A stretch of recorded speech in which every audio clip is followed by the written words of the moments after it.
Hello, peeps. Welcome to another episode of the Prescription for Better Living podcast. As always, I'm Dr. Hernando Carter, your board-certified internal medicine physician. Yes, your primary care extraordinaire. And this is the Prescription for Better Living podcast, where we discuss all things health and wellness in a hip and relatable way. Welcome, y'all, to episode 25. Yay! We have, I think, crossed an important threshold in my mind. Because remember, we said that our goal is to be consistent so that you can set your watch to this podcast. You can rely on the fact that we're going to be here week after week to discuss these important topics for you. So with week 25, you still know what I need you to do. I need you to subscribe to the YouTube channel, because some of you out there may be watching, but you haven't hit the subscribe button yet. Hey, if you've watched an episode or two, you might as well go and click that subscribe so that when we post something, you can get notified. Also, don't keep this good news and good information to yourself. You need to share the podcast on all of your platforms. You can also, and you should also, comment on the video, because hey, why not engage with me? Why not have some of your questions answered? This is what we're here for, so you need to do that. But I need you to stand on the tallest building you can and scream to the top of your lungs. Let all of America and all of the world know, hallelujah, Dr. Carter is here. So, if you are a regular viewer of our podcast, we want your support. And you can support us in a number of ways. You can become a member of our Patreon family for just $5 per month. Your donation will go to support the expense that we have to incur to do this podcast. But you get to support the podcast. There's also something in it for you. You get behind the scenes content. You get increased engagement from me. So it's a win-win. Also, if you have a small business or you have an event coming up, you have a program or what have you, you can become a sponsor of the podcast and you can sponsor episodes. Now, to join the Patreon family, you see the link there, but it's patreon.com/Dr. Hernando Carter. That's all one word. DrHernandoCarter. If you're interested in becoming a sponsor of the podcast by sponsoring episodes, you can email us at contact@rxforbetterliving.org. That's contact, CONTACT, @rx4betterliving.org. And thank you so much in advance for your support. Well, this is episode 25. And as you know, we have been discussing things that are very pertinent to our community. We've discussed broadly healthcare disparities, and kind of the road we've been traveling down is really kind of doing a deep dive into all the things that contribute to health disparities. We have recently been dealing with mistrust of our community, of the medical industrial complex. We also talked about how we are placing ourselves as a community at a disadvantage by not participating in clinical trials. We talked about why we don't participate in clinical trials, but we also talked about how things have changed, and now it's actually beneficial for you to participate in clinical trials. So now we're going to get into another aspect, and this is more of a socioeconomic aspect of health disparities. Have you ever heard of the social determinants of health? Social determinants of health. Now, this is talking about the link between the social and the economic, the policy, the local public policy or state public policy, and how all those things, the economy, how all that kind of ties into healthcare disparities. So, broadly speaking, where we're going to next as a module of episodes, if you would, is to discuss as a broad category social determinants of health. And as our first episodes under this social determinants of health module, I would like to talk to you about food deserts. Food deserts. You know, like the desert, like in Nevada, or the desert in the Middle East. I know a lot of you highfalutins, you know, you like to go to Dubai. You know, there's deserts out there. I haven't been to Dubai yet, but, you know, one day, Lord willing, we'll make it. But food deserts. And you say, why are we talking about food deserts, Hernando? I'm glad you asked. As we get into the episode, you'll understand the link between food deserts and disproportionate health outcomes in our community. So first, let's talk about what food deserts are. Food deserts are, broadly speaking, geographic areas where access to affordable, healthy food options like fruits, veggies, nice grocery stores is limited or non-existent. So now that you hear that definition, can you picture in your mind food deserts in your community? I bet you can.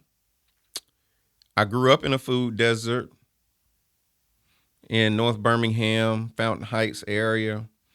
We didn't have good grocery store options. They still don't there. A lot of people in Birmingham live in a food desert. And so, well, how do you say what a food desert is? Well, let's say, generally speaking, if you don't have a good grocery store within, let's say, 10 miles or less of where you live, less than 10 miles, then you probably exist in a food desert. That is very tricky, though, because grocery stores is kind of loosely defined.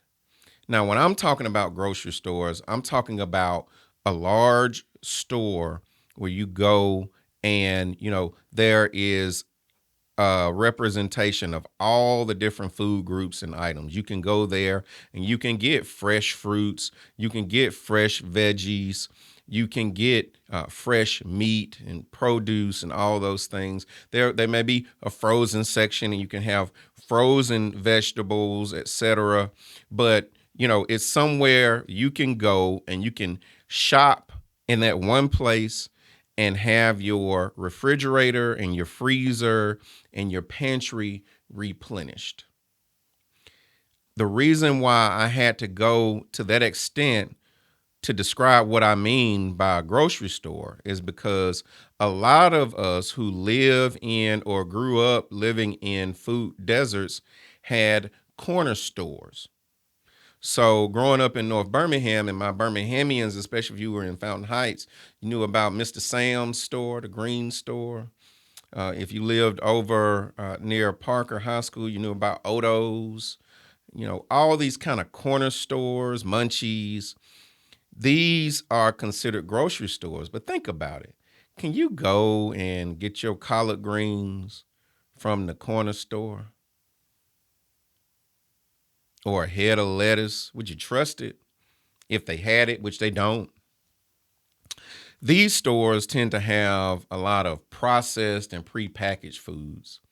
And those processed and prepackaged foods are a lot less healthy than fresh produce because they have to be preserved with a lot of sodium. That's salt.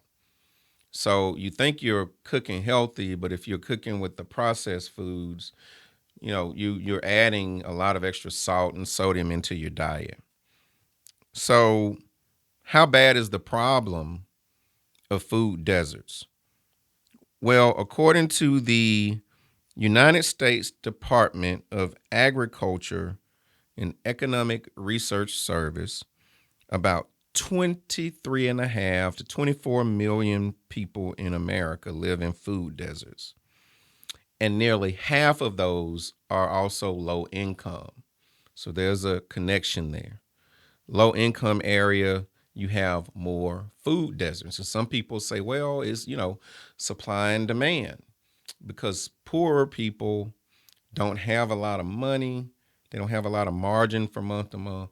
And so they may are not going to spend as much on groceries as some of the more well-to-do areas. And so let's say it's just business. But let's think about this. Food is a necessity, right? I mean, if anyone has a right to anything, I mean, we got a right not to starve to death.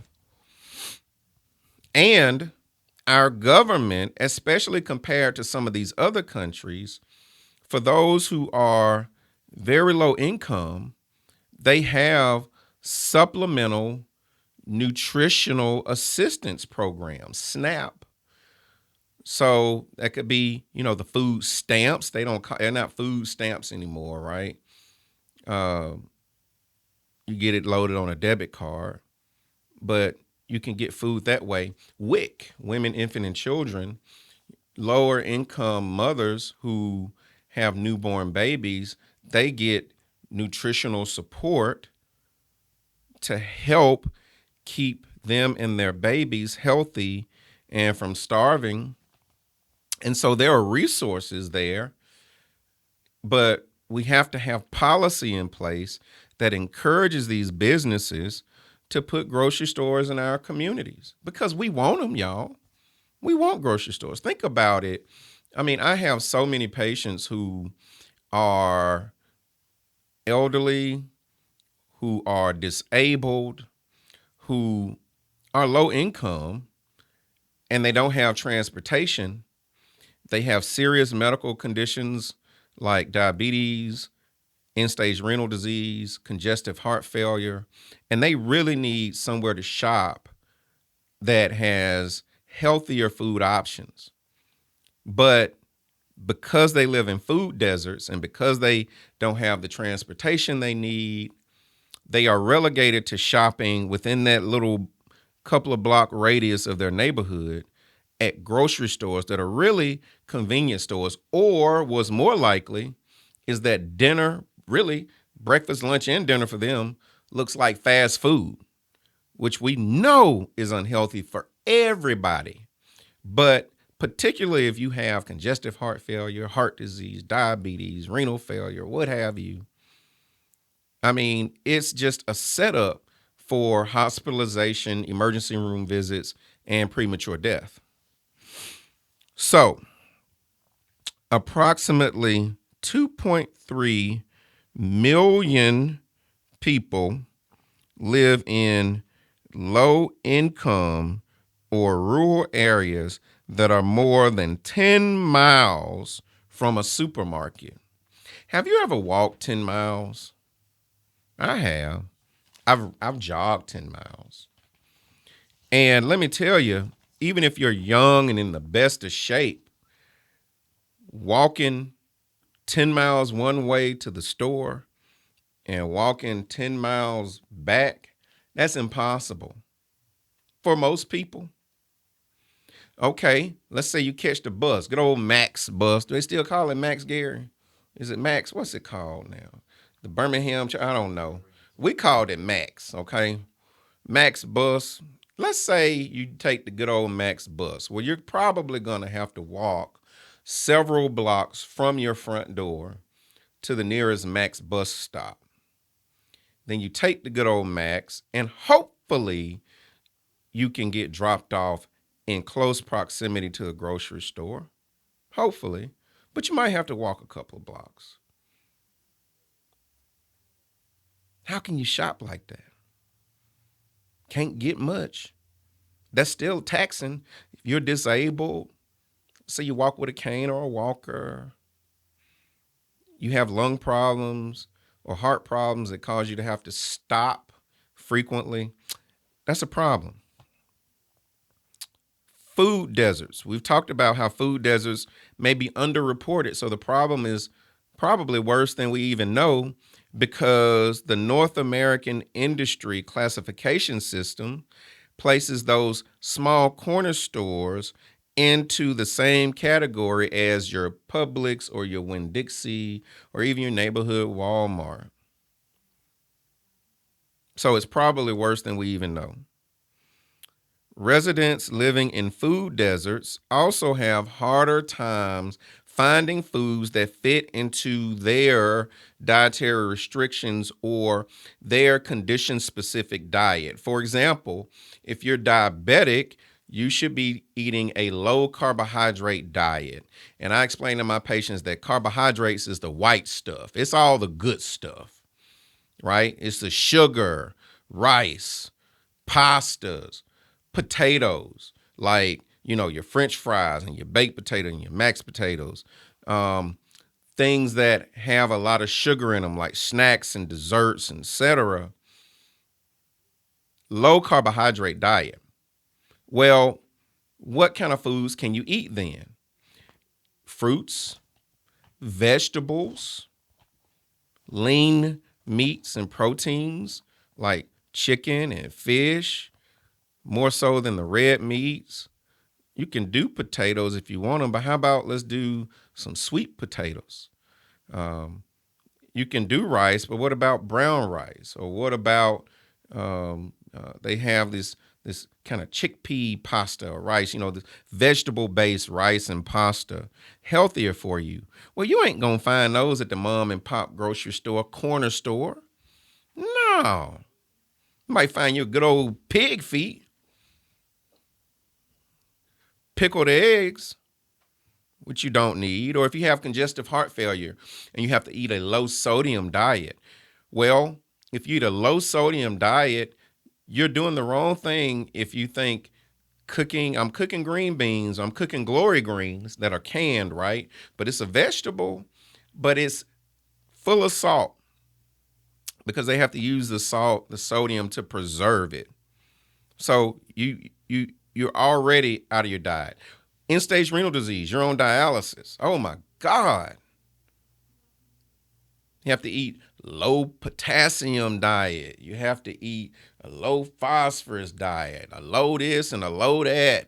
I mean, you're not going to find that stuff at Mr. Sam's or Odo's, You're just not going to find it. And so what happens is that you're eating to survive. You're eating outside of your dietary restrictions, but you're doing the best you can with what you got. But your condition is not getting better, it's getting worse. You're going to the emergency room too much, you're being admitted to the hospital, and you're on the course to a premature death. And it's all because you live in a food desert. So we need public policy that incentivizes these grocery stores to come into the neighborhood where there are food deserts. Why ain't anybody doing anything about it? Well, I'm glad you asked that question. President Obama and his lovely wife, Michelle, back in 2010, started addressing this to solve the problem of obesity, particularly childhood obesity in our country. And they recognize that food deserts are a major contributing factor to food deserts and to obesity. And so what did they do? They had a goal of eradicating food deserts by 2017. Our government put $400 million in investments from the government to incentivize grocery stores to locate to food deserts by way of tax breaks, tax incentives.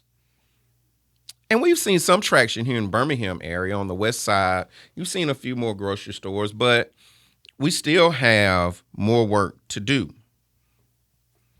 Residents who live in food deserts who live in the poorest socioeconomic status areas are 2.5 times more likely to eat at fast food restaurants. They have 2.5 times more exposure to fast food restaurants as compared to those who live in wealthiest areas. Now, and I live in a pretty good area, and I'm surrounded by 2 miles or less of several nice grocery stores. But if you go 10 miles down Green Springs Highway, maybe not so much. So do you see the connection, y'all, between socioeconomic status, where you live, public policy, and health outcomes? Plainly stated, in this country, if you are Black, if you are poor, you are more likely to live in a food desert. You're more likely to have obesity. You're more likely to have diabetes and high blood pressure and end-stage renal disease. You're more likely to be admitted to the hospital and have poor control of these chronic conditions just because of color of your skin and your zip code. And that is not right. It ain't right. So when we go to the ballot box and we vote for these people, these are the things that we need to be concentrating on. These are the things that we need to be focusing on. That's what we need to vote about. To hell with the lottery. Don't let them pull the bait and switch on you. Somebody running for city council, somebody running for mayor, county commissioner, governor. When you gonna get us some good grocery stores in here? When are we gonna get free broadband access to internet? Because believe it or not, and we'll get into this, but access to internet is now a social determinant of health. Good access to public transportation is a social determinant of health. And yes, education is a social determinant of health. So we're going to get into it, y'all, under this module. But here's what I need you to do about these food deserts. I need you to survey your area. And if you don't have a good grocery store with fresh produce, vegetables, fruit, good clean meat, if it's not clean, it's nasty as hell grocery store, you don't want to buy nothing out of there. I need you to write your mayor.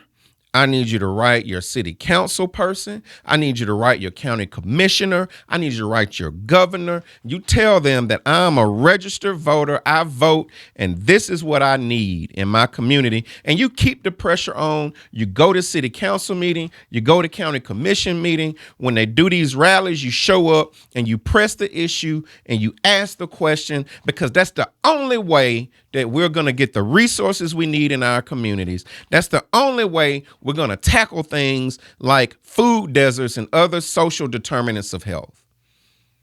You can also do community gardens. There's a wonderful community garden over near the 3rd Avenue West here in Birmingham, where communities come together and they plant vegetables and fruit, and everybody works the garden, and you come. It's like a food bank. You can come get boxes of free, fresh fruits and vegetables, but it's tended to by the members of the community. You can do that. That can be one of the things that we can do. But my God,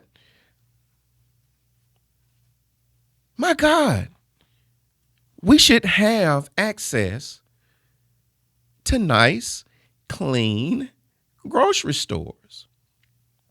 So this has been another episode of the Prescription for Better Living podcast. Yes, I'm Dr. Hernando Carter, board certified internal medicine physician, even if I don't act like it sometimes. Yes, I'm still your primary care extraordinaire. And again, I need you to subscribe to the channel. I need you to like and comment on the video. Stand on the tallest mountaintop you can. Share the video and scream to the top of your lungs. Hallelujah. Dr. Carter is here. Thank you for joining us on our 25th Silver Edition episode. Until next time, Dr. Carter saying, peace out.